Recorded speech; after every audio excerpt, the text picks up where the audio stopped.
सो ये है lecture number 10 का second part, sorry lecture number 11 का फर्स्ट पार्ट।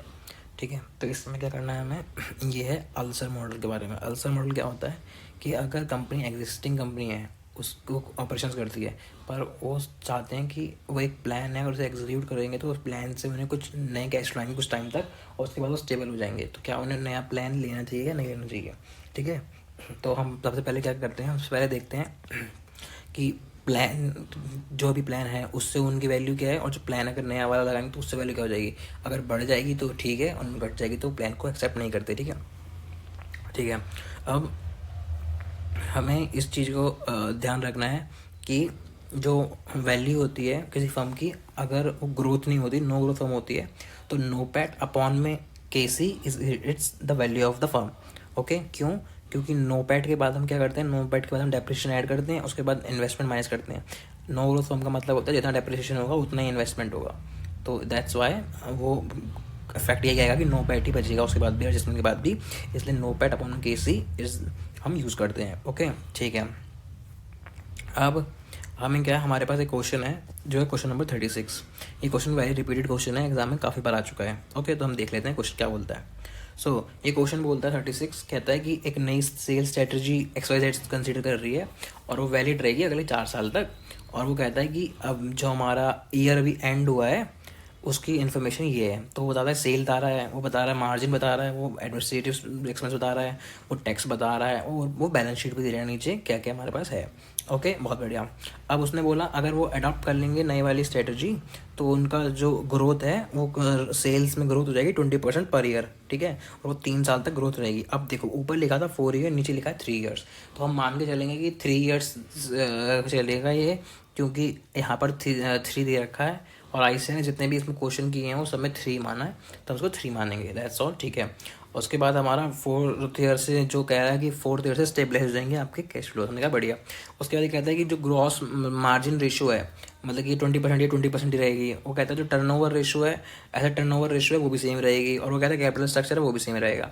अब एसेट टर्नओवर का मतलब है कि अगर सेल्स 20 से बढ़ रही है तो एसेट भी 20 से बढ़ेंगे, वो सेम रहने वाला है। तो हम फिक्स एसेट और करंट एसेट को दोनों को बढ़ाएंगे 20% से, और सेल क्योंकि सेल उसका वो सेम रहने वाला है। ठीक है, उसके बाद ये बोलते हैं कि हमारा एक कैपिटल स्ट्रक्चर भी सेम रहने वाला है, मतलब कि जितना भी हम एसेट को बढ़ाएंगे उतने में इक्विटी को बढ़ाना पड़ेगा, तभी बैलेंस शीट मैच होगी। सो ये भी हो गया, दैट्स ऑल, थैंक यू। और अब की बार क्या हमारा, अब हमें उन्होंने बोला कि depreciation would be 10% of net fix asset at the beginning of the year. तो बिगिनिंग ऑफ द ईयर वालों पे 10% का डेप्रिसिएशन लगाना है। ठीक है, अब वो बोलता है टारगेट, जो कंपनी का टारगेट रेट है रिटर्न वो 15% है। इसका मतलब है केसी। ओके, बढ़िया। अब हमारे इस पूरे क्वेश्चन के अंदर डेट नहीं है, पर क्वेश्चन में हो सकता है कभी डेट भी आ जाए, तो हमें हमेशा केसी का इस्तेमाल करना होता है, नोट अ के। अभी तो हमें ये के ही गिवन है, company target rate of return, इस के ही गिवन है और हम इसी का इस्तेमाल कर रहे हैं। पर अगर ये ना होता, इसके डेट भी होता, तो हम केसी निकालते। It is not KC the company target rate of return, it's K E. Okay, बहुत बढ़िया। अब क्या है, हम सबसे पहले तो कैलकुलेट करेंगे कि हमारी इस फर्म का जो एग्जिस्टिंग वैल्यू है वो क्या है। तो उसके लिए क्या है, हमारा पैट गिवन है 2800, और हमें ये भी गिवन है अपना कॉस्ट इक्विटी का। ठीक है, तो हम इसको कर देंगे डिवाइड, तो हमारी वैल्यू आ जाएगी, वो आ गई हमारी 18,666। ठीक है, ये ठीक है। अब इसमें सेल्फ नोट क्या लिखा है हमने, ये लिखा है कि एग्जाम में हो सकता है कि डेट भी हो, और डेट होगा तो आपको के डी और के ई दोनों को इस्तेमाल करके के सी निकालना होगा। ठीक है, बढ़िया। उसके बाद सेकंड क्या है हमारा, सेकंड है कि हमें अब नई वाली बैलेंस शीट तैयार करनी चाहिए। अब देखिए, जो हमारा सेल्स था वो 20% बढ़ रहा है, मार्जिन रेशो सेम रहने वाला है, एडमिनिस्ट्रेटिव एक्सपेंस सेम रहने वाला है, टैक्स सेम रहने वाला है। इसका मतलब हम इन सबको लिखने की जगह हम सीधा अगर पैट को ही 20% बढ़ा दें तो बात सेम रहेगी, बिकॉज सब कुछ परसेंटेज में है, तो वैल्यू सेम ही आने वाली है। तो हम सीधा पैट को बढ़ाएंगे, हम चाहेंगे कि हम 2800 को सीधा बढ़ाना शुरू कर दें। तो हमने जीरो का टेबल बनाया और उसके बाद बढ़ा दिया इसको 20%, 20% 3 सालों तक, और उसके बाद वो कांस्टेंट रहेगा। बहुत बढ़िया।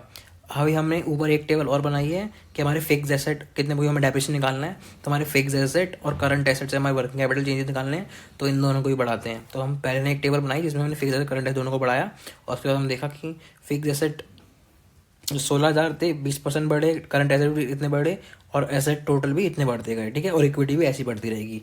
सो ये हो गया, ओके।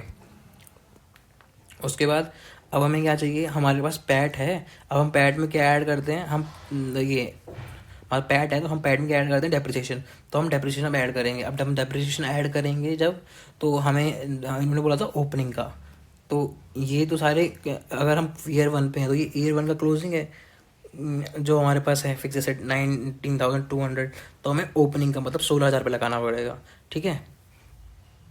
तो यही माना गया है, इसलिए हम 16,000 पे लगाएंगे इसको। और हम देख सकते हैं कि 16,000 ऑफ लास्ट ईयर पे इन्होंने 16,000 के 16 की बजाय 16 पे लगाया है 10%, और उसके बाद ये ऐसे ही एक ईयर पहले का बिगनिंग का लेते गए, ठीक है। इन्होंने ऐसे ही इन सब का निकाल दिया डेप्रिसिएशन, और हमारा डेप्रिसिएशन आ गया। अब डेप्रिसिएशन के बाद क्या होता है, डेप्रिसिएशन के बाद हमें ऐड करना होता है उसमें कि हमारा चेंजेस कितने हैं हमारे उसमें एसेट में, वो भी फिक्स एसेट में। तो हमारे फिक्स एसेट में हमें चेंजेस दिख ही रहे हैं, 16,000 था उससे 19,200 हो गया। तो फिर हम इसमें होता है कि डेप्रिसिएशन माइनस होकर और वो प्लस भी हुआ इन्वेस्टमेंट, तो हम दोनों का ही लगाएंगे कि कैपिटल कि कितना हमारा वो इंक्रीज़ हुआ है, ठीक है। तो उससे हमें पता लगा कि हमारा ये इंक्रीज़ हुआ है 4,800, इतना इतना इतना हमारा ये इंक्रीज़ हुआ है, राइट, इतना इतना ही हमारा इंक्रीज़ हुआ है फिक्स एसेट। ये दो चीज़ों बन रहा है अगर देखा जाए तो, कि अगर 16,000 में से पहले डेप्रिसिएशन माइनस भी होगा और उसके बाद थोड़ा सा कुछ कम बन जाएगा, उसके बाद वो 19,000 होगा, राइट। तो हम कह सकते हैं ऐसा, पर हमें ये पता लग रहा है कि हमारा कैपेक्स कितना हो रहा है, राइट, ठीक है। सॉरी, इसमें ऐसा नहीं होगा। हमने क्या कहा, हाँ हमें चाहिए कि हम डेप्रिसिएशन हम ऐड कर चुके हैं, राइट, हम डेप्रिसिएशन ऐड कर चुके हैं, हमें डेप्रिसिएशन माइनस भी करना होगा क्योंकि 16,000 जो है इसमें डेप्रिसिएशन माइनस हुआ होगा, उसके बाद ही इतना बना होगा। तो इन्वेस्टमेंट तो जितने हमें दिख रही है 16,000 सीधा इतना दिख रहा है, इतनी तो नहीं, उससे ज़्यादा क्योंकि डेप्रिसिएशन ही माइनस होगा। तो हम डेप्रिसिएशन को भी ऐड करेंगे प्लस हम उस चेंज को ऐड करेंगे, इसलिए ये 4,800 है और ऐसे सब में होगा, दैट्स ऑल, ठीक है। उसके बाद क्या है, वर्किंग कैपिटल। अब हमें देखना है वर्किंग कैपिटल चेंजेस। तो हमें वर्किंग कैपिटल हमने निकाल ली थी, करंट एसेट 8,000 थे, उसके बाद निकाल लेंगे कि चेंज कितना कितना रहने वाला है, ठीक है। ये हमने चेंजेस भी निकाल लिए कि कितना 1,600 इतना और इतना, और लास्ट ईयर में कोई चेंज नहीं क्योंकि वर्किंग कैपिटल अब होगी नहीं, क्योंकि लास्ट ईयर में उन्होंने बोला है कि ग्रोथ इज सेम रहने वाली, जब नो ग्रोथ होता है तो फिर उसमें हमारा पहले ही देखा हमने कि नो पैटी हमारा रहता है, बाकी कुछ भी उसमें आता नहीं, जो डेप्रिसिएशन होता है उतना ही हमें इन्वेस्टमेंट करनी होती है, और बाकी ये वर्किंग कैपिटल में कुछ भी चेंजेस होते नहीं है, ठीक है। ये भी हो गया। अब इसके बाद क्या करा हमने, इसके बाद हमने अपना FCFF लिया, डेप्रिसिएशन लिया, उसके बाद उनमें से कैपेक्स जितना माइनस कर दिया और वर्किंग कैपिटल वाला माइनस कर दिया। उसके बाद हमारे 4 सालों के आ गए कि हमारे पास कितने कैश फ्लोज हैं, उनको 15% रेट दे रखा था, उसे डिस्काउंट कर लिया, ठीक है, उससे हमारी प्रेजेंट वैल्यू आ गई। उसके बाद जो हमारा आखिरी वाला कैश फ्लो था उसको भी हमने फॉर्मूले में रखकर निकाल ली कि पूरे फ्यूचर वालों की वैल्यू कितनी होगी, वो हमने निकाली 32,256, और उसको भी अब डिस्काउंट कर लेंगे क्योंकि वो 4th ईयर में है तो उसको 0 पे ले आएंगे, ठीक है। मतलब कि हाँ ठीक है, 4th ईयर में जाके निकाला है हमने, तो वो 3rd ईयर के एंड पे होगी तो उसकी वैल्यू निकाल लेंगे। 4 ईयर की शॉर्ट में निकाला है हमने उसे, ठीक है, यस, क्योंकि हमने 4th ईयर की शॉर्ट में निकाला है, ठीक है। 4th ईयर का निकाला है, मतलब कि अगर V4 रखते हैं तो V3 पे आता है ना, तो हमने V4 रखा है और उस टाइम V3 पे आए हैं, तो हम साल के इस बार 3 साल के लिए हमसे डिस्काउंट कर लेंगे। उसके बाद पोस्ट स्ट्रेटजी वैल्यू क्या होगी, हम इन दोनों को प्लस कर लेंगे जो हमने वो निकाले थे टेबल से, और जो फॉर्मूले से निकाला तो उनको प्लस कर लिया, तो हमारी वैल्यू आई 17,286। हमने प्री वैल्यू कितनी निकाली थी, वो थी 18,666। तो ये जो माइनस में आया, तो माइनस में आया मतलब कि ये स्ट्रेटजी डिस्ट्रॉय कर रही है, हमें स्ट्रेटजी को नहीं अडॉप्ट करना चाहिए। That's all, thank you.